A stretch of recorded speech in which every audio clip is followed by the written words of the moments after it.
باہر سے منگوا کے یہاں لگاتے ہیں، اور جو آخری ریٹ ہے انجیکشن کا وہ 35,000 روپے ہے۔ تو آپ بھی اگر اس آنکھ والے مسئلے سے فراغت کے بعد یا نجات کے بعد یا صحت مند ہونے کے بعد محسوس کریں تو آپ بھی انجیکشن لگوا لیا کریں، تو یہ کافی سود مند ثابت ہو سکتا ہے۔ تو وہ ابھی آنکھ سن ہو رہی تھی، مجھے انہوں نے پوچھا کہ آپ اس وقت کون کون سی ادویات استعمال کرتے ہیں؟ تو میں نے انہیں کہا کہ مختلف ڈاکٹرز نے مجھے جو ادویات تجویز کر کے دیں ان میں زی گیپ کیپسول 75 mg، ریواٹل 0.5، اور ابتدا میں رونی رول بھی تھی، پھر میڈیجیزک فورڈ، پھر اپنا شوگر کے لیے گیلٹرل 2 mg، اور ٹینورمین یہ بلڈ پریشر کے لیے، اور کچھ دیگر ادویات بھی استعمال کروائیں۔ پھر میں نے انہیں بتایا، ایک دفعہ ایسا ہوا کہ کرنل انعام الحق مسعود نے مجھے کوئی دوائی لکھ کے دی کہ یہ نیچے سے لے لینا، وہ 0.5 تھی، اور میڈیکل سٹور والے لڑکے نے مجھے 5 mg دے دی، اور وہ 15 دن استعمال کرنا تھی۔ میں نے 15 دن استعمال کی، تو جو ہی میں وہ دوا استعمال کرتا رہا میری گردن اکڑتی چلی گئی۔ 15 دن کے بعد جب میں 29 نمبر وارڈ نشتر ملتان میں گیا تو بہت تکلیف میں تھا۔ وہاں جو انچارج سے اس شعبے کے، اللہ انہیں غریق کے رحمت کرے، وہ فوت ہو گئے۔ وہ مریض چیک کرتے آ رہے تھے، اور جب وہ اپنے آفس کے باہر کھڑے کسی بات کر رہے تھے، جب بات مکمل ہوئی میں نے ان سے اپنی صورتحال کے بارے میں بتایا، تو تھوڑے سے ناراض بھی ہوئے کہ میں یہاں نہیں، میں بعد میں چیک کروں گا۔ تو مجھے چونکہ تکلیف تھی، میں واپس کرنل انعام الحق مسعود کے پاس 8 نمبر چنگی ملتان میں فاطمہ میڈیکل سینٹر پہنچا۔ تو ابھی میں دروازے پر تھا تو وہ کہنے لگے کہ آپ یہیں ٹھہریے، آپ کو دوا ریئیکشن کر گئی ہے، اور یہ انجیکشن وہاں سے خرید کے لگوا کے آئیے۔ میں نے کہا واقعی میری گردن اکڑی ہوئی ہے اور انتہائی شدید تکلیف میں ہوں۔ وہ انجیکشن اتنا کاسٹلی نہیں تھا، 35 روپے کا انجیکشن آیا، ڈسپینسر نے مجھے لگا دیا۔ میں کئی دن سے سو نہیں سکا تھا۔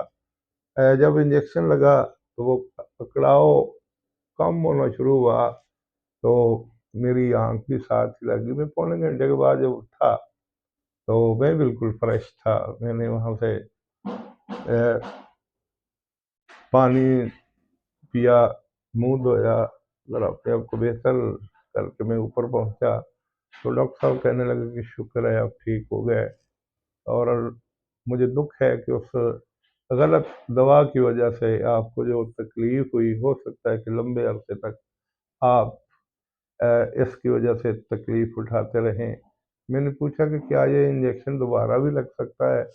وہ کہنے لگے کہ نہیں، یہ ایک ہی مرتبہ لگایا جاتا ہے، میں نے آج اس کا نام لکھ دیا، آپ پھر جب بھی ایسی صورتحال ہوگی آپ انجیکشن، تو یہ پٹھوں کو بہت نقصان دیتے ہیں۔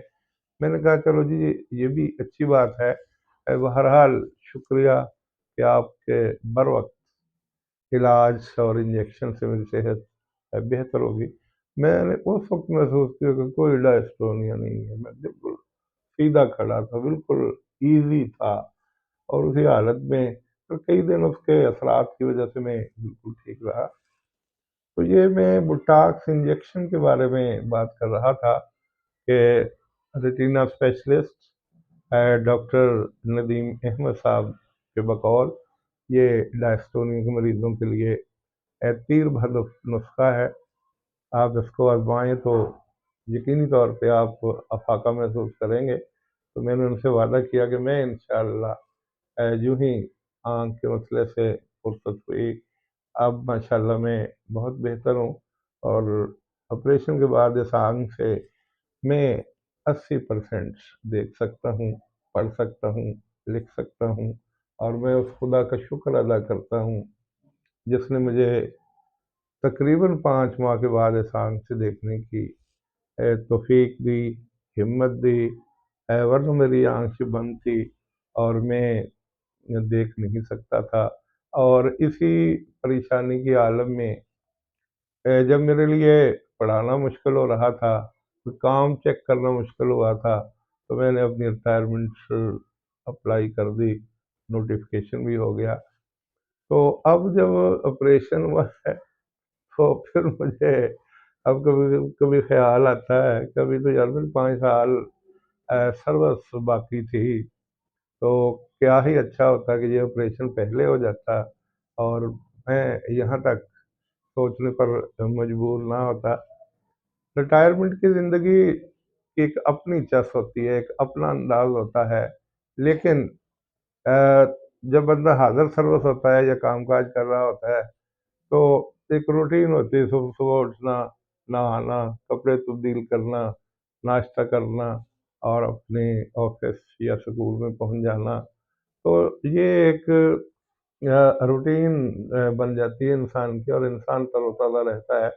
اور میں نے بہت سے لوگ ایسے دیکھے جو ریٹائرمنٹ کے بعد بیٹھ جاتے ہیں اور بس پھر مختلف سوچیں سوچتے سوچتے اور پریشان ہو جاتے ہیں۔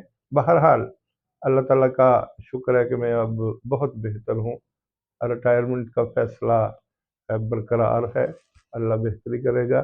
تو میرے لیے آپ حضرات، آپ احباب اٹھتے بیٹھتے تھوڑی سی دعائیہ کلمات کہتے رہا کیجیے تاکہ میں ٹھیک رہوں اور آئے دن آپ کی معلومات میں اضافہ کرتا رہوں۔ تو انہی معلومات کے ساتھ اور انہی الفاظ پہ میں اپنی گفتگو کو سمیٹ رہا ہوں۔ والسلام۔